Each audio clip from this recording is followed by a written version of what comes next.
Good evening and welcome to Dateline. On Dateline today, we have so much lined up for your viewing pleasure, but first and foremost, the wedding bells rang in the family of Uwalogo and Praise Okonkwo.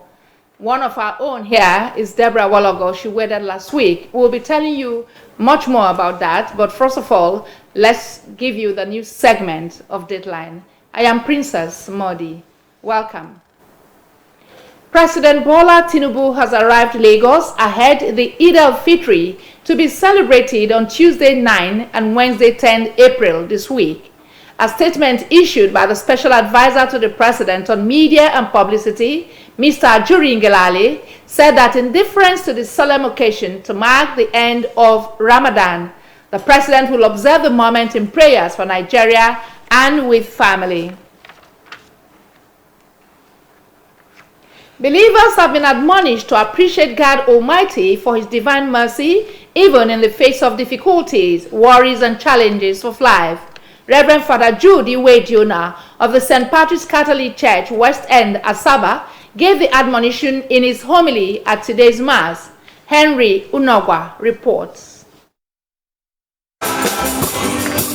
Reverend Father Iwe-Diona said, "Man had offended God from the beginning, which led to the destruction of the world with water by the Creator, and called unbelievers to refrain from sin and cultivate the habit of forgiveness, so that God would also forgive their trespasses." He said the importance of forgiveness could not be undermined, as Jesus Christ instructed His disciples to forgive those who sinned against them and to show mercy always.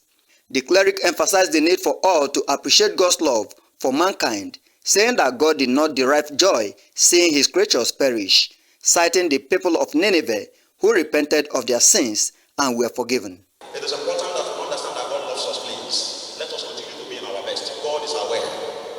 The three readings that we read have the same message. Now, the mercy of God is also simple. The service featured thanksgiving by individuals and groups in the church.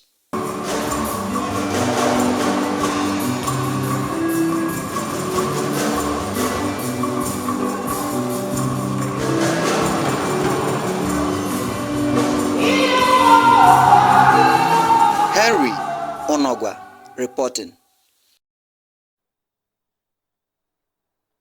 The Senate has postponed its resumption, earlier scheduled for Tuesday, April 16 to Tuesday, April 23.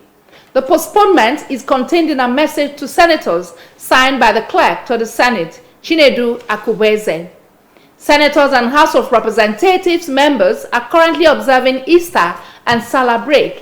The House of Representatives had on Friday also postponed its resumption till April 23. According to the clerk to the House of Representatives, Yahaya Danzaria, the shift in date of resumption is to allow the main chambers of the House, currently being renovated, to be made ready for the lawmakers upon resumption. He said, upon resumption, the Senate will make its position known on the hike in electricity tariffs. The Socioeconomic Rights and Accountability Project, SERAP, has filed a lawsuit against the Senate President, Mr. Godswill Akpabio, over the failure to refer the alleged 3.7 trillion naira budget pardon to appropriate anti-corruption agencies for investigation and prosecution of the suspected perpetrators. The lawsuit directing Mr. Akpabio to refer the allegations to the appropriate anti-corruption agencies, including the Independent Corrupt Practices and Other Related Offences Commission, ICPC, and Economic and Financial Crimes Commission, EFCC, would help to address the lingering problem of budget pardon and corruption in the implementation of constituency projects, and also ensure probity and accountability in the budget process. The lawsuit also urged the Senate President to recall Senator Abdul Ningi, who blew the whistle on the allegations, as Mr. Akpabio was sued, and on behalf of all members of Nigeria's Senate. It will be recalled that whistleblower Ningi last month was suspended for 3 months over his allegations that the 2024 budget was padded by over 3 trillion naira and that the country was operating 2 budgets.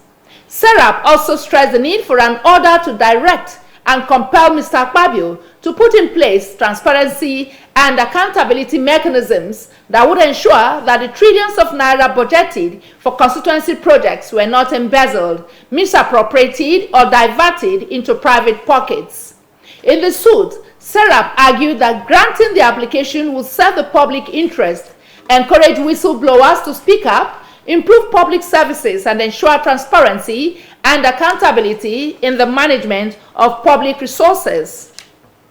Serap is also arguing that the allegations by Senator Ningi amounted to public interest disclosures and could contribute to strengthening transparency and democratic accountability in the Senate in particular and the country at large.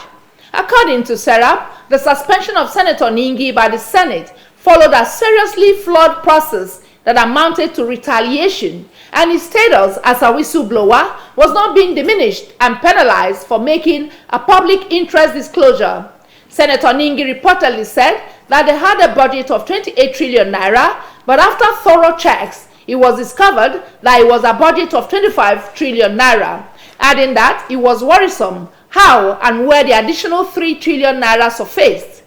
Serap noted that investigating and prosecuting the allegations of budget padding and corruption would end the impunity of perpetrators who see themselves as untouchable. Serap said no date has been fixed for the hearing. The Chief of Army Staff, COAS, Lieutenant General Taoreed Labaja, has commended troops of the 1 Brigade of the Nigerian Army for their resilience and sacrifice in the fight against terrorism and insurgency in the northwest of the country. The Army Chief gave the commendation yesterday when he paid an operational visit to the 1 Brigade area of responsibility in Guzo, Zamfara State, where he was briefed by the commander, Brigadier General Sani Ahmed, on troops' activities and successes in the conduct of the ongoing Operation Desert Sanity 2 in Zamfara and the contiguous states. General Labaja pledged more support for the brigade in the form of combat enablers and other operational requirements to enhance their operational effectiveness in safeguarding their area of responsibility. The COAS also paid a courtesy visit on the Emir of Guzo, Alhaji Ibrahim Bello, where he expressed appreciation to the royal father and the people of Guzo for their support to the troops and the Nigerian Army in general. He gave an assurance that with continued support and cooperation of the people, terrorism and insurgency will be surmounted. The Nigerian Correctional Service, NCOS, is adopting multidimensional ways to address overcrowding in custodial centers across the country. Spokesman of the NCOS, Abubakar Umar, told newsmen today in Abuja that one of such ways was through the construction of mega custodial facilities in the 6 geopolitical zones of the country, adding that the one located in the Northwest Zone had been inaugurated and was now fully functional. He also disclosed that the service was diversifying to the use of non-custodial measures, which did not require the offender to serve imprisonment. This measure is used for offenders with less serious crimes. The Agro Rangers of the Nigeria Security and Civil Defense Corps, NSCDC, have repelled an attack by suspected bandits on the federal government's grain silo in Dusina, local government area of Katsina State. The silo is used to store grains being distributed to people of Katsina, Zamfara, and Sokoto states. Spokesperson of the NSCDC, Buhari Hamisu, said in a statement in Katsina today that the attack occurred yesterday at about 1 a.m. According to him, the bandits wanted to destroy the silo and abduct its manager, Lawal Shitu Yaradua, adding that the Agro Rangers responded swiftly, engaging the bandits in a fierce gun duel for over 2 hours. He said the valiant operatives overpowered the criminals who scaled the rail fence of the reserve and escaped with serious injuries. The statement said the silo was not damaged, nor did the criminals succeed in their nefarious act, even as the NSCDC had detailed more personnel to the location and increased the firepower of the operatives to prevent a recurrence of such attack. NSCDC reiterated its dedication to promoting safety and security for the people of the state and Nigeria as a whole, as well as providing adequate protection of critical national assets and infrastructure. In continued efforts to bolster security measures in the country, Nigeria is ready to collaborate with Turkey in the area of border security. Minister of Interior Dr. Lubumi Tunjiojo disclosed this when the Vice President of the Ankara Chamber of Commerce, Dr. Omar Yilmaz, led a Turkish delegation to pay him a visit in Abuja. He said the Nigeria-Turkey relationship will be a mutually beneficial one, as there will be an exchange of ideas, exchange of technology, and data transfer, which was key in security matters. Earlier in his remarks, the Vice President of the Ankara Chamber of Commerce and leader of the delegation, Dr. Omar Yilmaz, expressed Turkey's readiness to strengthen the current state of bilateral relations between it and Nigeria in the fields of security, defense, and aerospace, among others. Mr. Yilmaz also extended an invitation to the minister to attend and participate at the SIDEC 2024 Turkey's Homeland and Border Security Conference and Exhibition, built to hold between May 21 and May 23 at the Congressium in Ankara, Turkey. Governor Basi Otu of Cross River State has expressed worry over the escalating vandalization of electricity infrastructure, especially in Bekwara local government area and other northern parts of the state. Governor Otu described the vandalization as very troubling and called on local communities and their leadership to help government secure the equipment to avoid unnecessary expenditures in that direction. The governor stressed the critical role of youth, elders, and traditional leaders in protecting vital infrastructure. He spoke through Francis Ekwo, Director General of the State Electrification Agency, SEA, during the conclusion of an electrification assessment tour in the Northern Senatorial District. The assessment tour aimed to evaluate the status of electrification across the region. He told the people that they have the power to halt the destructive trend through collective determination, charging them to safeguard government infrastructure for the betterment of all. Governor Otu assured that his government will address their long-standing electricity challenges, where some communities have reportedly lacked power supply for over 20 years. Community leaders expressed gratitude for the governor's proactive stance and pledged their unwavering cooperation. And still to come, residents of Bojo on the east coast of the Canadian province await solar eclipse. Stay with us.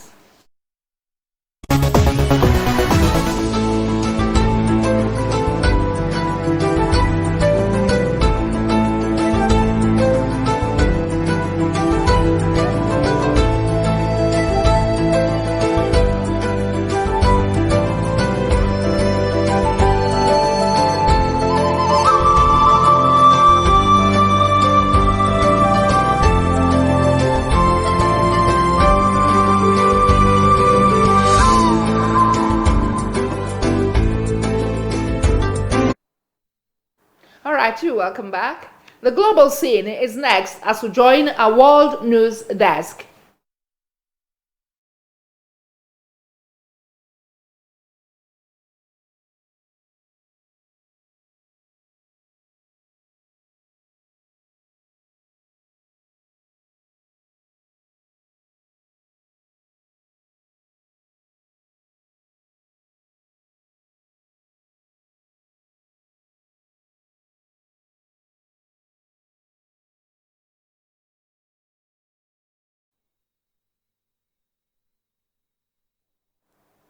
Back home and in business, we'll now join our business news desk for happenings in the business sector. The Association of Bureau de Change Operators of Nigeria, ABCON, has appealed to the Central Bank of Nigeria, CBN, to adjust and lower its applicable exchange rate downward below the 1,251 naira to a dollar it pegged for the Bureau de Change BDC operators, as it has become expensive. The request by the BDCs came amid historic development where for the first time in 15 years, the parallel market rate of 1,235 naira per dollar was lower than the official rate of 1,252 naira to a dollar, which was the applicable buying exchange rate for the BDCs. This was made known in a letter signed by the ABCON president, Mr. Aminu Gwadabe, to the Director, Trade and Exchange Department. The association, an umbrella body for CBN licensed BDCs operators, insisted that the Naira speedy recovery faster than expected had made CBN selling rate to BDCs very expensive and difficult to offload to retail end buyers that are trooping to the undocumented forex operators for cheaper rates. Despite these developments, ABCON lauded the CBN leadership for the recall of BDCs into the official exchange rate window and steps taken by the Apex Bank to strengthen the Naira against the dollar and other global currencies. Of the CBN's effort to restore Naira's glory came faster than expected, reiterating its commitment to working with the Apex Bank to realize the objectives of the government towards exchange rate stability and economic growth. ABCON states that their focus in the ongoing market development indicates a willingness of the market to correct itself with a realistic price discovery, as Naira is predicted to continue to appreciate further across all markets, with the increasing sources of foreign exchange inflows aided by the CBN policies. ABCON also requested that the process of payments at the various disbursement centers be reviewed in the immediate time to a medium-time automaton to achieve enhanced timely payments. The president of the ECOWAS Bank for Investment and Development, Mr. George Donko, has lamented that millions of graduates from universities in Nigeria and other West African countries have no jobs. He says such developments, among others, constitute a part of the economic challenges facing the region, but seized the moment to call for urgent solutions by relevant stakeholders. As disclosed by the bank in its X page yesterday, Mr. Donko raised the concern during the ECOWAS Investment Forum EIF 2024, which took place in Lomé, Togo, between April 4 and 5 at the maiden edition 2024 edition of the EIF tagged Transforming ECOWAS Communities in a Challenging Environment. The ECOWAS president maintained that West African governments must step up by investing resources to drive future economy, explore agriculture, and avoid unnecessary borrowing. Mr. Donko highlighted that agricultural technology was one of the key areas the bank supports member states to address regional challenges. He also encouraged public-private partnerships PPPs as a way to address infrastructure deficits.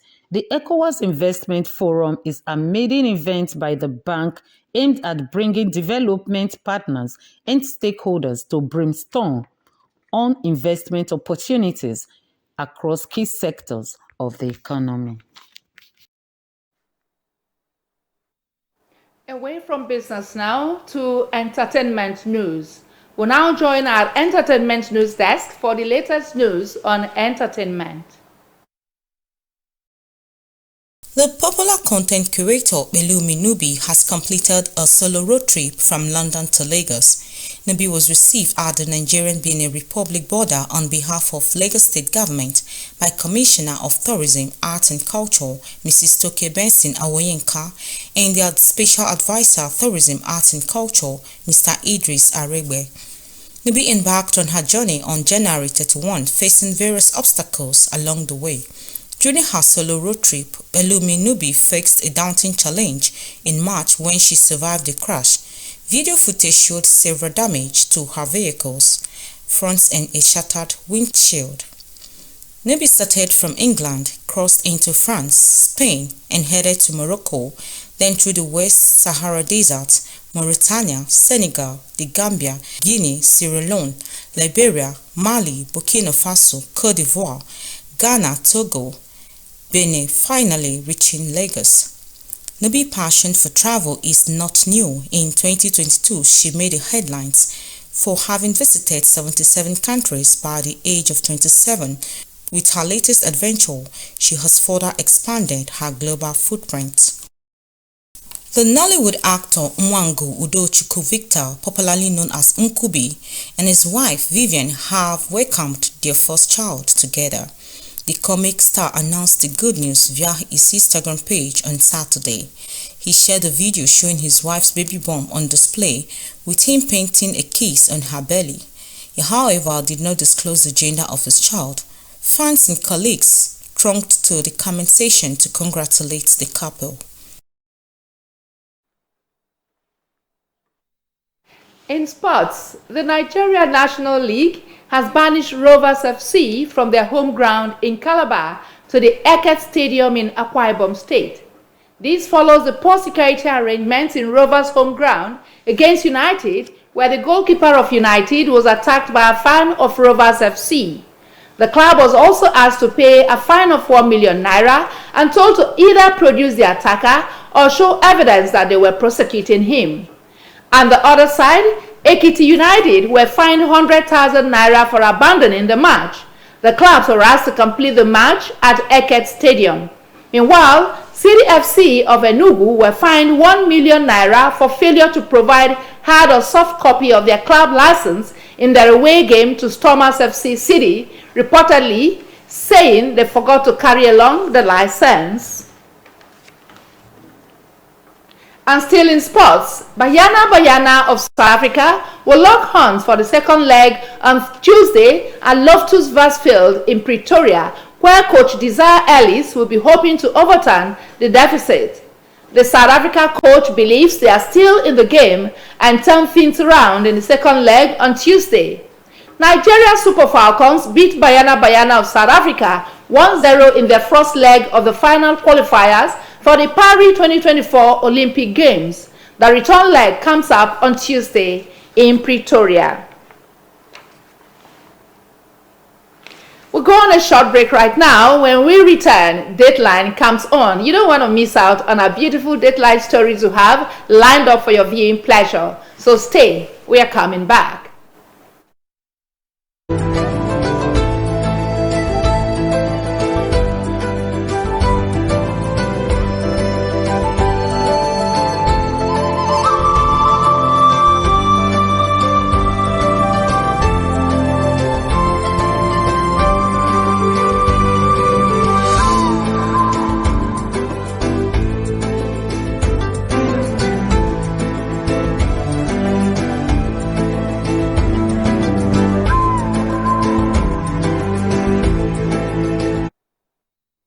Welcome back. Now to Deadline.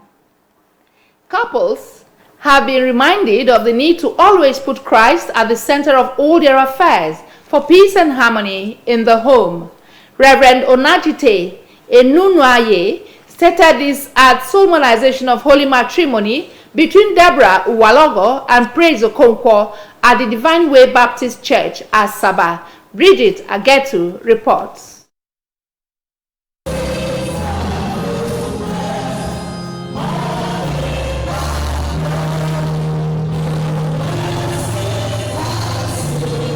Reverend Onajite Enunwaye stressed that healthy marriage requires sacrificial love, adding that for the union of marriage to work, the couple must know what it was to be loved by God.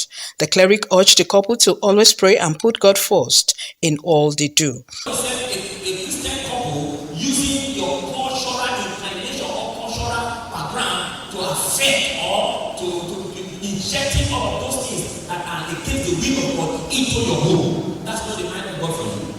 Every one of us, if we have made up our minds to be a godly family, we must stay put to the injunctions that the scripture has prescribed for us. The couple took their marriage vows and were joined together as husband and wife.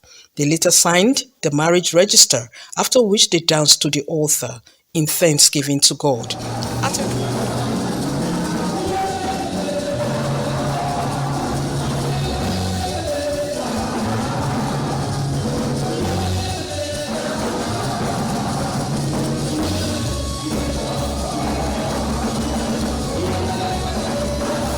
At a reception for guests, the chairman on the occasion, Dr. Godwin Ihiamuse, represented by his wife Elizabeth, advised the couple to be united while admonishing them to love and tolerate each other.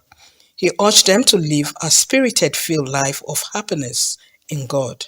In an interview, the couple said it was love that brought them together and described each other as God-fearing, understanding, and peace-loving. She's different. She's a very, very wonderful woman. So there's so many things that that can't actually pinpoint. But you know, when you see that woman, you just know. So I'm grateful to God today that I've gotten hooked to this woman and she's mine forever. Describe my husband as a caring person. He's very caring, he's very loving, he's very thoughtful. He's a man of so much wisdom, and those are the things I found in him that made me fall in love with him, and I give glory to God. The parents of the couple advised them to always communicate with and understand each other for peace to reign in their home while being friends for the rest of their lives. To have good understanding for one another. Advice to the young ones is the first step is to know the Lord, because it's with the Lord you can make a better step and live a good life, make a good future, a good choice.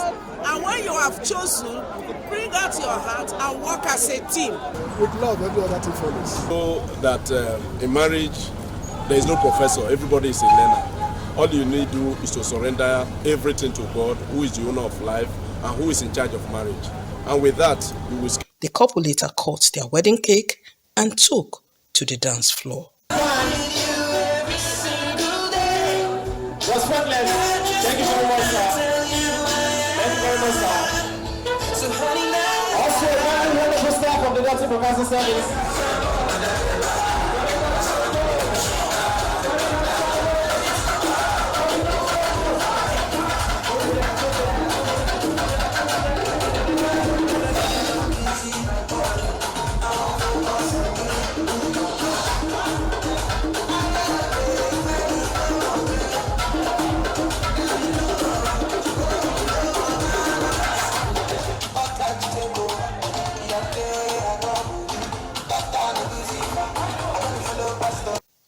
Bridget Agetu reporting.